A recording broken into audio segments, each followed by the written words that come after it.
सभी भक्तों को जय बाबा की।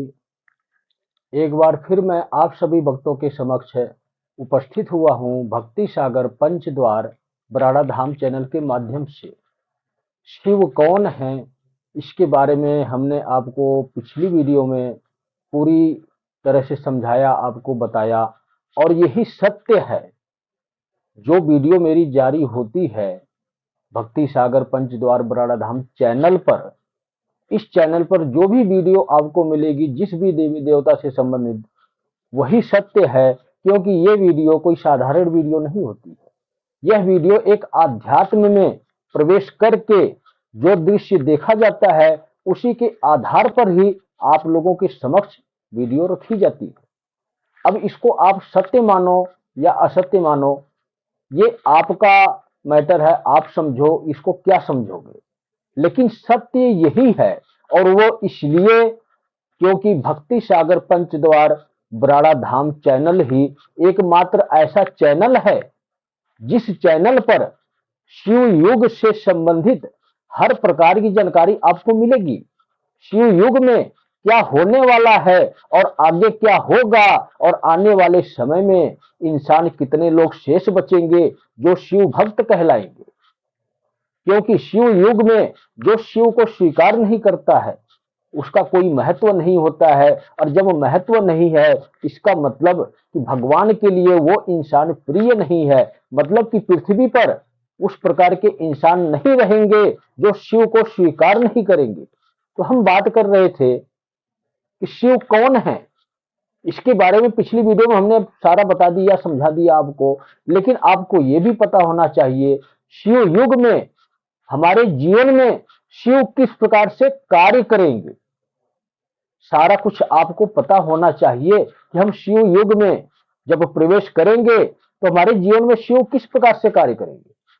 अभी तो शिव हमें मार्ग दिखा रहे हैं, हमें रास्ता दिखा रहे हैं एक काल पुरुष के माध्यम से। काल पुरुष ही वो व्यक्ति हैं, वो इंसान हैं जो इस कलयुग को रोकने के लिए आए हैं तो वो एक साधारण मानव, साधारण इंसान, आप लोगों की तरह ही, लेकिन इनकी सोच अलग है, इनके कार्य अलग है। सोच इसलिए अलग है क्योंकि कलयुग की तरफ से ये नहीं है।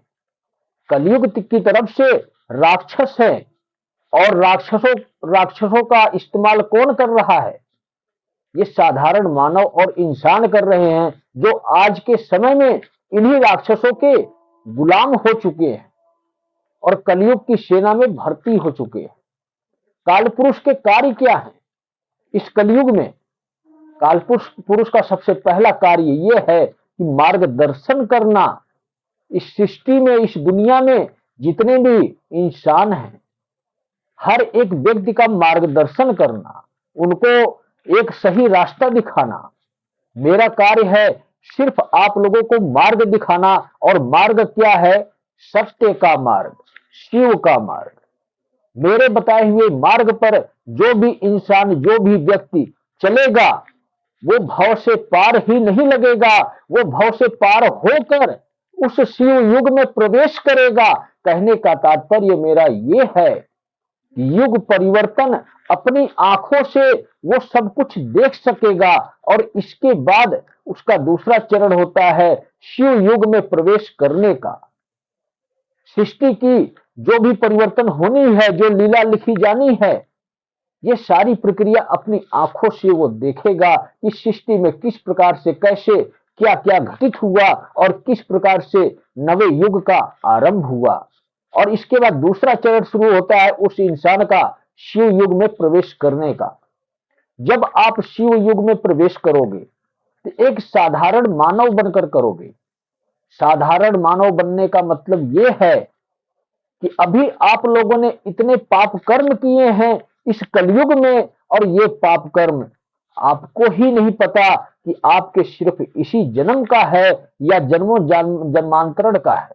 जन्मों जन्मांतरण का मतलब होता है कि जो हमारे पिछले जन्मों से किए हुए पाप कर्म 10, 20 जन्म, 30 जन्म, 40 जन्म और 100, 150 जन्म तक भी चलते हैं। ऐसे ऐसे पाप कर्म इंसान के होते हैं कि हमने अपने इस जन्म में इस जीवन में वो पाप कर्म किया है तो कई बार ऐसा भी होता है कि 100-150 जन्म तक भी वो पाप कर्म जाता है। फिर भी हमारी क्या सोच होती है, जब भी हम किसी मंदिर में जाते हैं, गुरुद्वारे में जाते हैं, मस्जिद में जाते हैं, चर्च में जाते हैं या अन्य कहीं भी किसी भी स्थान पर जाते हैं, तो हम क्या कहते हैं, हे भगवान हमने क्या किया है, हमने तो कुछ किया भी नहीं अपने इस जीवन में, फिर भी हमें किस बात की सजा मिल रही है, क्यों नहीं हमारे घर की या हमारे परिवार की परेशानियां या समस्याएं दूर हो रही हैं। आप यही कहते हो, वो इसलिए कहते हो आप क्योंकि आप अज्ञानी हो, आपने तो देखा ही नहीं कि आपने कर्म क्या किया है। इसीलिए मैं आप लोगों को सत्य का मार्ग दिखाने आया हूं। इस पृथ्वी पर एक काल पुरुष के स्वरूप में इस युग परिवर्तन को एक दिशा देने के लिए आया हूं, जो सत्य सिख के आधार पर चले, शिव के शरण में चले जाए। सत्य के आधार पर आप चलोगे तो शिव के पास जाओगे, क्योंकि सत्य का मतलब ही, सत्य का अर्थ ही यही होता है शिव। तो हम बात कर रहे थे कि शिव किस प्रकार से शिव युग में हमारा कार्य करेंगे। हमारा दूसरा चरण है शिव युग में प्रवेश करना।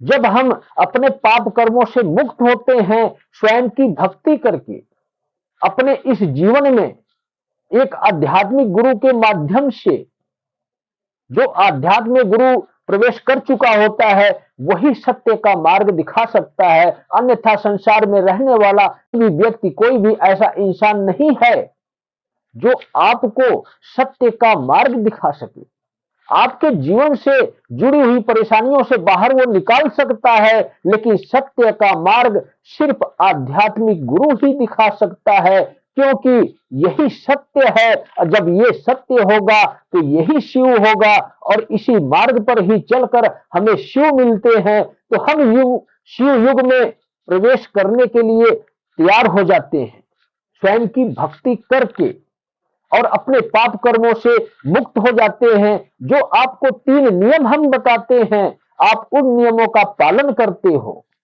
शिवलिंग पर प्रतिदिन जल चढ़ाते हो और ओम नमः शिवाय का मानसिक जाप करते हो, इस प्रक्रिया से भव से पार लगते हो। लेकिन मैं तीसरा काम भी आपको बताता हूं, हर वीडियो में यही कहता हूं, एक शिव यज्ञ करो, महीने में एक बार अनिवार्य है आपके लिए। अगर आप शिव यज्ञ महीने में एक बार करते हो तो आप अपने पाप कर्मों से मुक्त होते हो। सबसे सर्वश्रेष्ठ तरीका है ये शिव यज्ञ के माध्यम से अपने पाप कर्मों से मुक्ति पाना, अन्य और कोई तरीका नहीं है।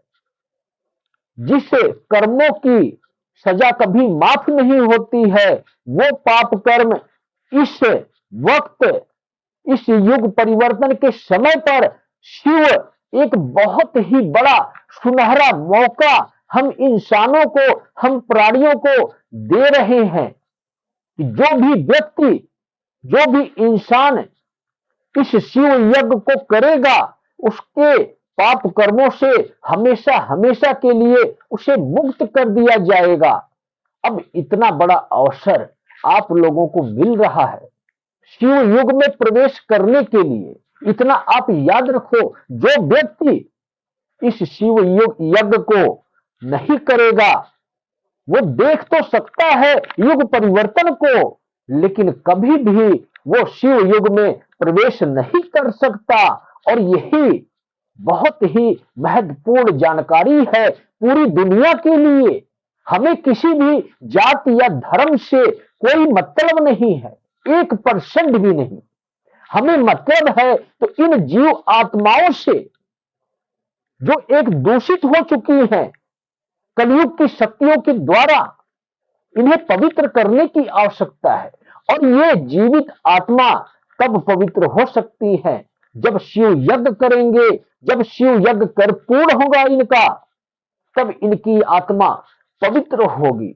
जैसे जैसे यज्ञ पूर्ण होता है वैसे वैसे आत्मा पवित्र होती है और पाप कर्मों से मुक्ति मिलती है। जिस दिन हम अपने पाप कर्मों से मुक्त हो जाते हैं, हम शिव युग में प्रवेश करने के लिए तैयार हो जाते हैं, शिव के समक्ष खड़े हो जाते हैं। इसके बाद शिव के ही गण, शिव की ही शक्तियां उस प्रवेश द्वार पर हमें पहचानती है कि ये आत्मा शुद्ध हो चुकी है।